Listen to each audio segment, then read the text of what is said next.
Hi, welcome to Academic Market Insights. I'm Dr. Russell Rhodes, joined by Dr. Larissa Demiak. Those of you that pay close attention will know if I start speaking first, she's doing the presentation.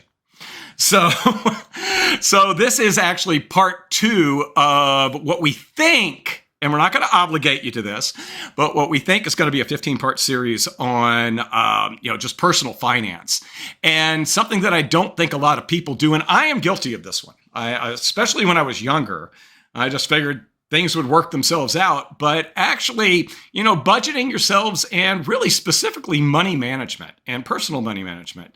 I've had friends that have gotten themselves in trouble. I've got family that's gotten themselves in trouble in the past just because you're not living within your means or not necessarily budgeting as well as you should, but then also not necessarily thinking long term. So with all of those thoughts, I am totally handing it over to you, Dr. A. Thank you. And this is one of those topics that I think is so important, especially for our viewers who are in undergraduate programs, because you're not necessarily thinking about these. So we're going to talk about personal financial documents. We're going to talk about your personal balance sheet, and we're going to talk about creating a budget. And again, to re-emphasize, this is your personal. So this isn't financial management one, where you're taking financial accounting and you learn what the financial statements are. This is for your personal well-being. And I would, and I would Go just, on. well, you've still got them in the order. I just really, budgeting is so important, even though Oh, it it's down is. there at the third. I just want to continue to try and emphasize that. But you can't budget until you know how much money you have That's and true. where your expenses are. I That's know. why we're doing those other things first. And this is, it's kind of painful because I've had to do it a couple of times throughout my life. Um, and this is the part that's painful, the personal balance sheet. So the financial documents, we're not going to spend a lot of time on, but these are going to be things like your W-2s or in your your pay stubs. You really should have an idea of how much money is coming in before you get started. So if you know what your monthly pay is going to be, you have an idea then, okay, well, that's my ceiling. No matter what, that should be my ceiling. If that's not your ceiling and you're spending outside of it, you're living beyond your means, and you're going to have to figure something out because it's not sustainable. No matter what, if you take nothing away from this video, if you are past that ceiling, it's not sustainable in the long run. It's really not even sustainable in the short term. And it creates much larger problems because of compounding interest and if you put things on credit card. So your potato can easily become yeah, I like both you and my wife use the potato example. right. I No, think I got it from her. she when when I first met her, first date, she asked me how much credit card debt I had. Smart woman. Luckily, she caught me at a good moment. But when we talked about it further, she said, I just don't feel like you should be paying $3 for the $2 potato because you put it on your credit card and didn't pay it off for 2 years. Right. That's exactly how she would put that. So I like that.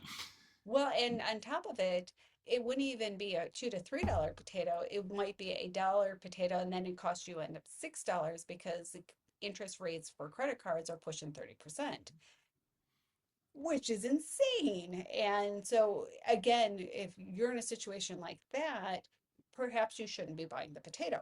Mm-hmm. Okay. So, this is part that can be a little bit uncomfortable. Um, really thinking of, and this is going to be looking at your net worth, but this is looking at all of the assets that you own and your liabilities that are debts that you owe. Interesting, depending on your perspective and your point of view, a house might not truly be an asset. So if you don't have any equity built up into that house, you don't really have an asset. Instead, you have a very large debt. You could have a property that you're paying a mortgage on, and if you are generating income from it, then you could consider that income coming in as passive value, and that would be an asset. But when we're thinking about your home, if you buy your home, the first couple months, you're going to have zero equity, and that is not an asset. So it is a liability. And I think a lot of us get into this trap that we think that, well, I own a home. Well, you don't really own it if you're financing it, right? So if we think that way, I think it can trip us up. Dr. Rowe, what can we answer? And beyond that, if you are, and I'm glad you brought the home thing up with respect to how much equity you think you have in your house. Go take a look at 2 or 3 realtor sites that give you an estimate on your house and discount that sucker by 10%. Yeah. For commissions, moving costs, all the other types of things that you have to do. In fact, when we teach corporate finance and we talk about assets, like longer term assets that would need to be sold off in a terrible situation, we automatically start talking about discounting those because they're going to be sold in a bit of distress. So I would err on the cautious side with respect to valuing my assets, is what I'm trying to say. Right, and that gets back to the point. Your net worth is probably much smaller than you really think it is. And again, that's why it's a little uncomfortable. But Mhm. knowledge is power here. We need to know what's really happening. So we're going to talk a little bit about short-term liabilities versus, I believe, long-term liabilities. So our short-term is really our monthly bills. And these monthly payments can then take the form of your car payment, your mortgage, which are also longer term liabilities. But the up that you have to pay this month, that's your short term bill. That mortgage payment that you have to pay in 5 years from now, that's a longer term bill that you're going to have. And again, for those who are just starting out, these monthly bills, they can sneak up on you. When I lived in Chicago and I lived in a high rise where all of the utilities were included. And then I moved to another apartment and the utilities were not included. So I moved in February, and then in November, my power went out, completely went out. And I'm looking around thinking, okay, so I look outside and I'm like, Is it just well, me? is it just me? And Yeah. I'm like, well, the streetlights are, it was in the middle of the day, so I couldn't really tell about the streetlights. So I went to my neighbor and I said, is your power on? He said, oh yeah, my power is on. So call up my landlord. I said, okay, we'll send somebody out. Person comes out. Person says to me, let me see your electric bill. And I said, okay. Walk out, get my bill, show them the bill, and person looks at me and says, that's the gas bill. Sorry. What's the electric bill? And I said, what do you mean? This is all of my utilities. And the person said, they cut you off because you haven't paid. You know, So did you ever even set it up? Sorry to interrupt, but did you? I did not. I So you never didn't think set it up. you didn't think you had to? I Yeah. didn't think I had to. So this went from February to the third weekend in November. Now, this is a very important date Ooh. in the city of Chicago. After the third weekend in November, they cannot cut your power because you could freeze to death. Hmm. And so they had cut my power. And I had to call, they had to install it. This happened, I think, on a Friday. I didn't get power until Wednesday. Oof. And if it's the third week, which then rolled into the fourth week of November, it is cold in Chicago. Yeah. Hell, it's May and it's 50 today. Yeah, it's cold at the So end of yes, November. but that's the worst time. Yeah. Yeah. And I was very glad that my water was heated through gas so I could take a hot shower. You know? You didn't So run an extension cord from across the hall? I did eventually. I was joking. Yeah. Okay. I was like, That's fantastic. So, okay. I mean, I had no lights. Like Yeah. everything was out. Um, but my point is, and it's a true story. It's also a Mhm. little silly. You don't understand what your monthly bills are until you're out there living them. Yeah. So, for Yeah. example, water and sewer. who would have ever thought that you have to pay for the water coming in and the water going out of your house? It's two separate bills. And so this is a long-winded way of really honing in and saying there are some mandatory bills that you're going to have to pay Hmm. because we all like using water. We all have sewage that comes out of our house, and these are requirements. And understanding what those are and what they should look like is very important. You don't want to be in my situation because guess what happened? What? Dr. Rowe, how much do you think I had to pay of 1800. I don't remember the actual amount. I was making the argument I had to pay back from February. Yeah, no, I was Yeah. thinking 10 months, about 150 in penalties. So It was, yeah, that was a surprise. That's a credit card, that's unfortunately. good. Yeah. And I was fortunate because I was working. I had the means to be able to pay it, but wow, Yeah. what an unexpected surprise. That was not fun. And understanding those things that for your monthly short-term situation is huge for budgeting. Now, our longer term ones, homes, cars, rental properties, boats.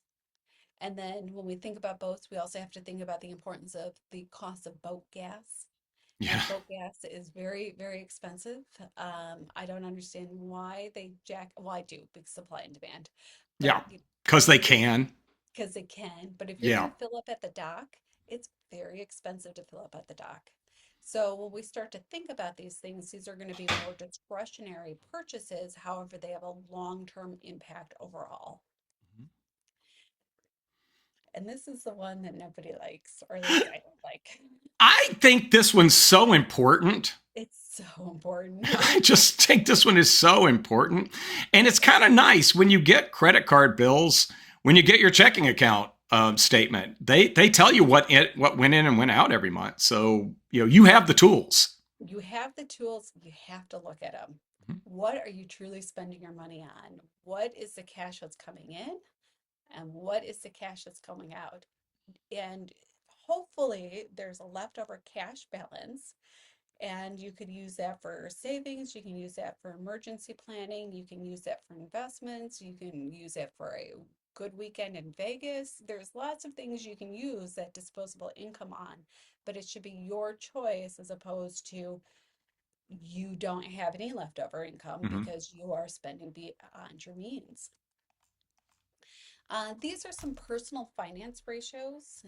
This is Total from alignment. the Kapoor book produced by McGraw-Hill. And I thought this was very interesting. These are not things that I personally use, but I wish I had. Some of these, for those of you who have been studying corporate finance or do any equity valuation, you'll have seen some of these before, like our debt ratio is the liabilities over assets. Our current and liquidity ratios are really showing Mm-hmm. how well we can cover our immediate bills. And that's critical. That shows the liquidity in your personal account. Are you able to actually function and cover what's going to be due next month, maybe in the next 2 or 3 months, but in a shorter time period? We're also very interested in your debt to payments ratio. How much are your long-term payments being sucked up by your monthly pay? So if between your mortgage and your car, if you're looking at 80% of your monthly pay, well, that leaves you very little to eat. That leaves you very little for savings. That just Mm-hmm. leaves very little left over. Now, there's always a cycle.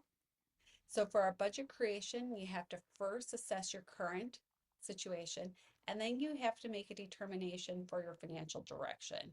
Do you want to have leftover savings? Do you want to spend it all? Do you want to be able to invest something?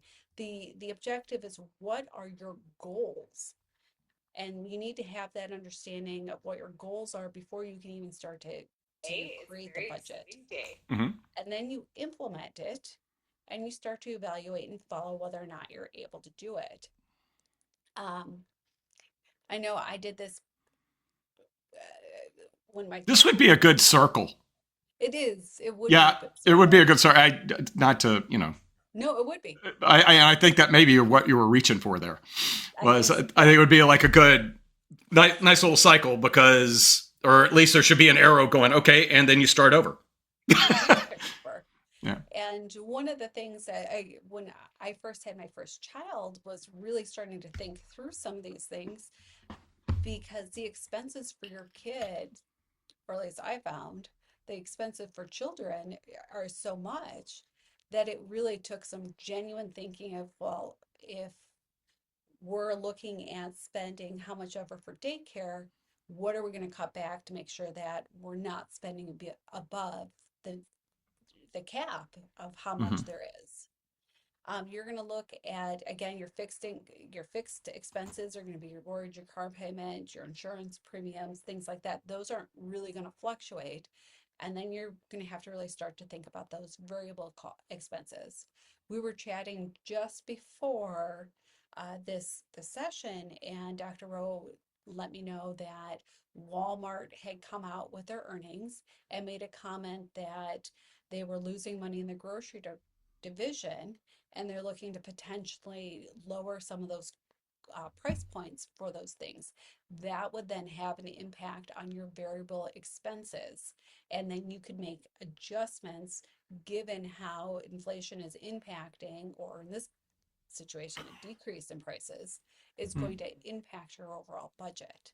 Well, one of the things with the current situation where, I filled up yesterday, and it was probably, well, heck, it was probably about 60% higher than I'm used to filling up. Now, luckily, I don't have to drive very much. But, if you're back in the day when I was commuting to and from work every day and filling up the tank every Sunday, like somebody that we work with does that. So he's very aware of what his gas costs are. If you're, doing the reviewing, spending, and saving, and you go through the spending and you've seen that your cost of pumping gas into your car is an extra $100 this month, you probably need to find that money somewhere. Right. Whether it's, you know, a little bit less DoorDash or going out one time less a week, or or in the month, etc. But when and then there are certain things that creep up on you. I heard Ken Griffin talk about. He was at the Milken Institute over a couple of weeks ago. He was talking about how sneaky inflation has been. And the one thing that I think Ken Griffin and Warren Buffett have in common is they like Coca-Cola for breakfast. And Ken Griffin said that his large Coke from McDonald's was 99 cents 10 years ago, and it was 250 the day that he'd bought it there. I had seen in the 4 years that I was at Loyola, I saw my McDonald's breakfast almost double. Ooh, But it was, like a dime here, 15 cents, and it just worked its way up. And I was kind of aware of it. And you and I pay a lot more attention to these things than most people. But if you're, if your thing is not focused on the markets and prices and everything else, at minimum, you should be reviewing your spending and seeing it, and being able to answer the question, what the heck happened this month? We normally have $500 left over at the end of the month. Where did right. it go? Well, this right here will allow you to figure that out and hopefully make some adjustments so you don't dig yourself into a hole.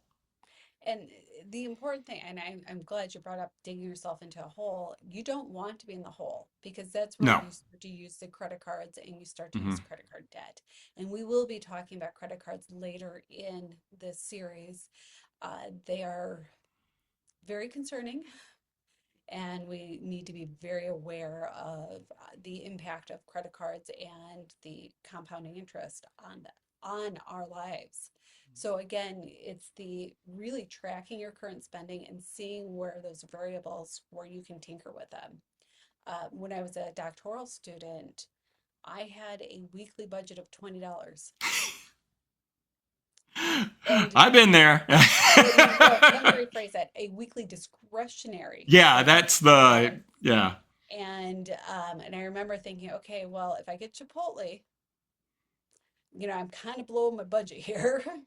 um, and it was very conscientious of and it was a long time ago, but my girlfriends and I have found these wine bars where you could essentially buy a bottle of wine at the place for retail costs, as opposed to at a restaurant.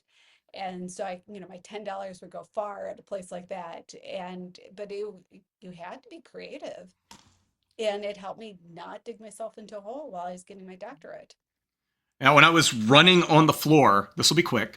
They still had the Renales in what's now kind of the Viagra Triangle area, and they had $1 pints, and and they would set out pizza from 5 to 7 for happy hour for free. So I could go drink 2 beers. I'd tip the guy $2, so for $4, and they gave you little plates like this, and I'm just stacking the little uh, pizza squares. But that was my dinner. I could score dinner for $4. Um, And you're out, right? yeah, yeah, Yeah. yeah.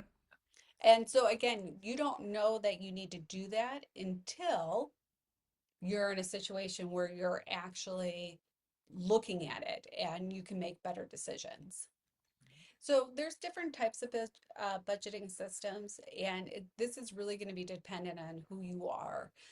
I worked well with a digital budget. I got an app that I Oh, used, and I just inputted every expense. It was very humbling because I had, okay, well, this is how much I can spend mm-hmm. discretionary for the month, and then like, ooh, haircut, whoop, this, whoop. And every time something would happen, and then I was so much more conscientious of like, ooh, do I want to see that balance go down? Some people like a physical, they budget, some people can do it in their head. I'm not one of those people. If it's not, if I'm not actually looking at it, it's not real to me. Mm-hmm. You can actually have it written. I think my mom does a written budget. But that's what I works for use her. Excel. I use Yeah, Excel for and everything. yeah, I liked the app because I typed it in real time, and like I said, you see that budget go down, and you're like, and that concludes our Wow. quick introduction to budgeting and to money managed for your personal account. If you haven't already, please subscribe. And if you enjoyed this video, please hit like. If you are interested in giving us constructive feedback, we're very open for it. We're Mm-hmm. also very open for different topic ideas. So with that, we thank you so much for spending this time with us. All right, go make a budget. Yes.